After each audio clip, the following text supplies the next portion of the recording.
Welcome to this video. I'll be solving this practice multiple choice that I found on crackap.com for AP Precalculus. The topic is on exponential functions. So I pre-solved most of them already. So I'm going to go through my work. And some of the questions I did not like at all. So I'll explain why I don't like them, and maybe why they are confusing or misleading. And some I did actually like at the end when they talk about the limits. I do think those are good problems to think through. Okay, and there's also one question that requires a calculator, even though it says in calculator is not allowed. So I'm assuming no calculator in general is allowed. So I'll just go through the setup and then I'll skip like actually calculating the solution by hand for that one. But anyway, so let's begin. This first one looks intimidating. There's lots of words, but it's actually quite easy. This says, a scientist studying bacterial growth notices interesting behavior with the replication of cells over the course of 24 hours. She records her description of the behavior in hopes of writing a function that can be used to make predictions, blah, blah, blah. Okay, so this is just setting up the scenario. We don't really care too much about that. This is the important part. She observed that for the first 8 hours, the number of bacteria, Y, increases at a constant rate of 10 cells per minute. After the initial 8 hours, the number of bacteria varies inversely with time with a proportional constant of 3 for the next 10 hours. Between hour 18 through hour 20, the bacteria decreases at a constant rate of 5 cells per minute. In the last 4 hours, the bacteria double in growth every minute. Which of the following models best fits the scientist's observation? Okay, so this is clearly piecewise functions. And if you notice, all the time intervals are the same, so that's why I didn't even bother to underline most of those, because it's already pretty much matching, if not exactly matching between all the choices when I just scan them real quick. Okay, so the key points are, let's move back here. When it's a constant rate of change, that is a linear model, because it's constantly growing or shrinking by a fixed rate. That's why it's like kx, something like that. When it varies inversely with time, so if you remember, it varies directly proportional. It's like it's exactly like linear, kx. So this one's inversely, so we go k times 1 over x. So one more time, when it's like directly proportional with respect to time, time is x in this case. I don't know why they didn't choose the variable t. It will be kx, directly proportional like this. When it's inversely proportional, it's k times 1 over x. Okay, so it's like, so it's inverted. That's why it's inverse. Okay, so again, next one is decreases at a constant rate. So it's the kx model, but k is negative. That's the important part here. And the last 4 hours, bacteria doubles. That's exponential growth. So it should be like k to the x. In this case, the k is 2 because it doubles. Okay, so let's look at the choices now. So I've already said that for the last portion, it should be 2 to the x. So we can eliminate b and d already, because that would be a constant growth of 2, but we want it to double. So it has to be exponential. Okay, and then let's go backwards. The second to last piece, it says it decreases at a constant rate of 5 cells per minute. So I said there should be a negative sign. This one doesn't. This would be growing. So this is decreasing. The answer is A. And we can even check that for the inverse one, it's k times 1 over x, which looks exactly like that because the constant is 3, so 3 over x. A radioactive substance has an initial mass of 250 grams and its mass halves every 5 years, which equation shows the number of grams remaining after t years. So this, I saw, this type of question, I saw like 2 of them on the sample AP Precalculus questions, multiple choice, given by the College Board. So this is probably important. Okay, so when you're ever in doubt for these, you could just plug in some intuitive points. So for example, when t is 0, that means no time has passed. You should have your 250 initial. When it's 5 years, it halves to 125. So that's 250 times half. You go another 5 years, the 125 halves, which is 250 times half times half. So you would know that if you don't remember the exponential model, it should be 250 times half to some power. Okay, 250 is the initial value. This is the factor that we want to multiply by every time, which is half in this case because it halves. And then this is the thing we got to figure out still. Okay, so we can already eliminate A and C. Right, so now which one is it? It should be B, because when t is 0, we get half to the 0. Half to the 0, which is 1, which is matching 250 times half times 1. When t is 5, we get 250 times half, which matches what we had over here in our table. Similarly, when t is 2, we get half to the, when t is 10, we get half to the second power, which is this over here. So the answer is B. Okay, this one's just like number 2. Culture of 3,000 bacteria triples every 40 minutes. P of t represents the size of the bacteria population after t minutes, which equation could be used to model the exponential growth. There's a choice D, but before we get to that, we do the exact same process. You can go with the table first, or you could jump to here already. We know the initial value is 3,000, and we know it triples, so the exponent value, the base of the exponent, is 3, and then we got to find what goes in the exponent still. Okay. Similarly, you can plug in like 0. So you know at time 0, you have 3,000. At 40 minutes, you have triple that. So that's what I wrote here. At 80 minutes, you have triple of what was in 40 minutes. So 3 times 3. Okay. So going by the choices again, we can eliminate A, and we can actually eliminate D on the next page because the base of the exponent is not correct. Okay, so now which one is it? It should be B, because, again, when we plug in t is 0, we get 3 to the 0, which matches what we have here. When we plug in t is 40, we get 3 to the first power, which matches here. Plug in t is 80, we get 3 squared, which matches what we have here. Answer is B. Okay, this is the calculator question, which I don't know why they put in here. But to set it up, we go like, let me read the problem first.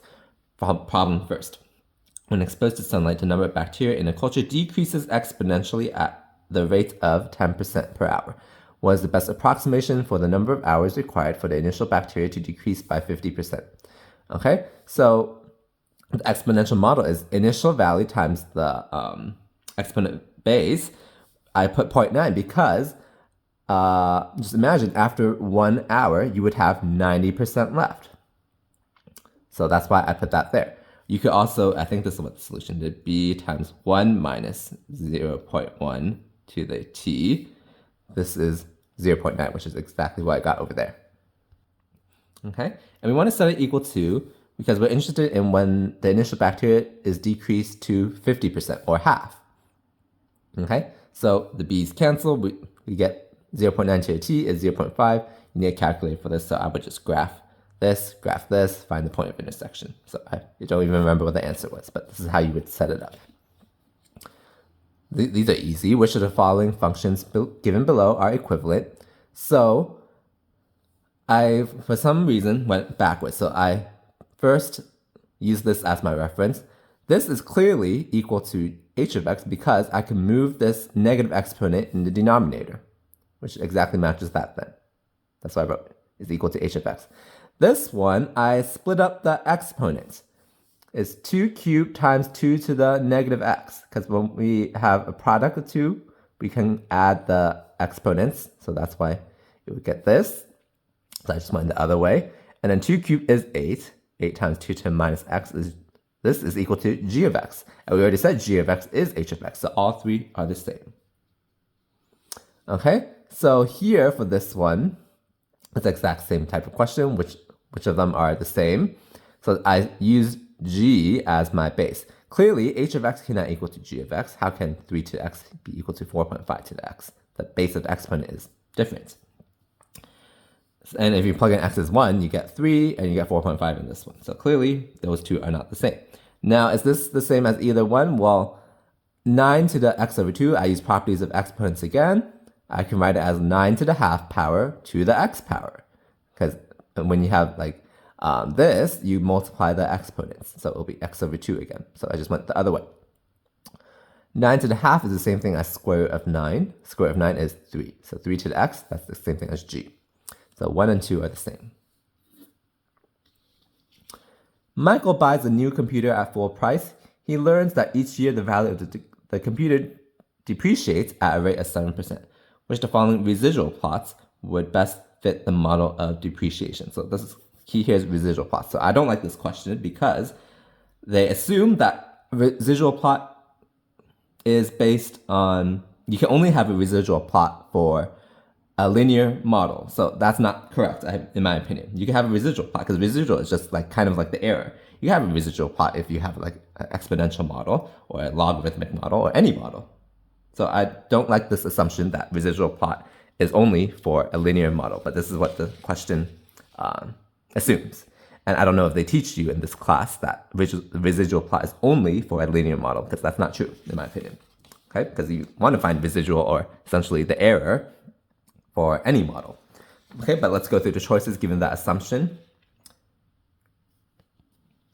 So as I just said, the residual is only, they assume you can only use the residual plot for a linear model. So these are the residuals, or you can think about as the residual is just like the error. I think the sign is just flipped if I remember correctly. So there's no clear pattern to this. So that means the model was good, but this assumes that the model was a linear model. So actually, let's go back to the question first. This says that the value of the computer depreciates at a rate of 7%. So this should ideally be modeled by an exponential model, because it's decreasing by 7% every year. So you have your initial, let's say your initial value is v. It depreciates at 7% a year, so it'll be like 0.93 to the t. So it should be an exponential model, something like that. Okay. But once again, they assume that the residual plot is only for a linear model. This tells us the linear model is pretty good because there's no pattern. So it's not this same logic. It's kind of random. So that means the model was pretty good. But again, they assume that it's a linear model that was used, so no. This one, there is a pattern, so probably the model that they used was not good. So let's keep that for now. Let's look at choice D. This is actually what the model should look like. So this is not the residual plot.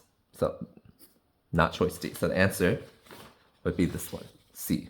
Again, they assume that the residual plot, the model used, was a linear model, and these are the residuals from the linear model.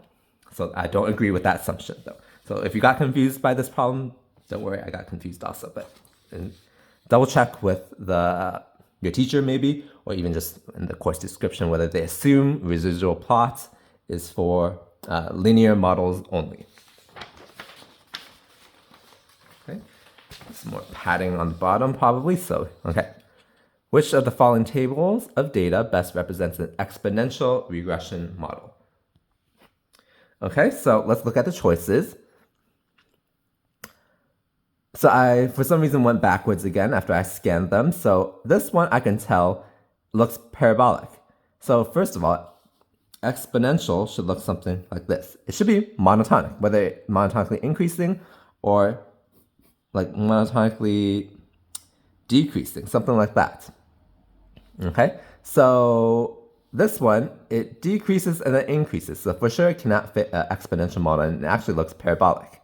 So not that. For this one, it's constantly decreasing because you look here to here, you add, or increasing. You add 2, you add 2, you add 2, you add 2. So that's a linear type of model. This looks like a linear type of model from these sample points. This one, and then this one. Which one is it? So to get from here to here, so if we use exponential, you should be multiplying by a value. Hopefully that was clear now at this point. Like this one was subtracting by constant values, so that was not it. Here, to get from here to here, you would multiply by 2. Okay, and then you get from here to here, you multiply by some number less than 1. You multiply here to here, again, it's some number less than 1 probably. Okay? So, actually, no, that's not true. Number less than 1, it'll be smaller. So this is between 1 and 2. So you multiply by 2 here. You multiply by a number between 1 and 2 here, it looks like. And again here, and again here. Okay? So doesn't seem like we're multiplying by the same number. Versus this one, like from here to here, you multiply by, what is that? Probably by 5. Here to here, you multiply by 5. Here to here, you multiply by 5. So that's an exponential model. Okay, these are the good ones in my opinion because it tests your knowledge on exponential functions. Okay, this says if a is greater than 0, b is greater than 1, c is less than 0, evaluate the limit as x approaches infinity, a times b to the cx. Okay, so I broke it down piece by piece. So if I know that b is greater than 1, that's the base of the exponent.